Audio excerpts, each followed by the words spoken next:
महाविद्यालयातील विद्यार्थिनी आहोत। माझे नाव प्रांजल परमेश्वर इंगळे। माझे नाव संस्कृती स्मिता। आमच्या प्रोजेक्टचे नाव आहे सेल्फ स्वीपिंग मशीन। सर, आपण बऱ्याच वेळेस पाहतो की जे मोठे मोठे मैदान असतात, उदाहरणार्थ आमच्या शाळेचे मैदान, तिथे आमच्या शाळेतील कर्मचारी दररोज येतात, ते संपूर्ण मैदान झाडतात, तो कचरा एका जागी गोळा करतात, तिथे कचऱ्याचा डब्बा आणतात, तो कचरा त्या कचऱ्याच्या डब्यात टाकतात आणि परत तो कचऱ्याचा डब्बा घेऊन जातात। तर यामध्ये मोठ्या प्रमाणात श्रम खर्च होतात, वेळ जास्त लागतो आणि मोठा परिसर स्वच्छ करण्यासाठी अधिक मनुष्यबळ लागते आणि आपल्याला ज्याप्रमाणे परिसर स्वच्छ करायचा आहे त्याप्रमाणे तो परिसर स्वच्छ होत नाही, म्हणजेच स्वच्छतेची कार्यक्षमता कमी होते।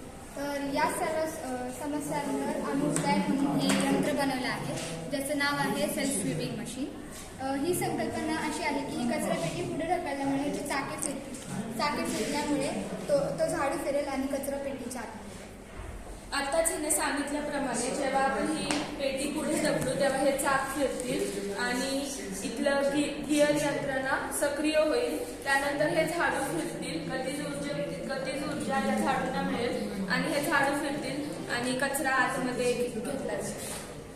या यंत्राचे वैशिष्ट्य सांगायचे झाले तर हे यंत्र वेळेची व श्रमांची बचत करते, तसेच हे पर्यावरणपूरक आहे आणि यामध्ये खर्च कमी होतो, तसेच हे विजेशिवाय वापरणारे यंत्र आहे आणि वापरण्यास लहान मुलांपासून ते वृद्ध व्यक्तीपर्यंत कोणीही हे यंत्र सहज वापरते। तर आता आपण पाहूया या यंत्राचे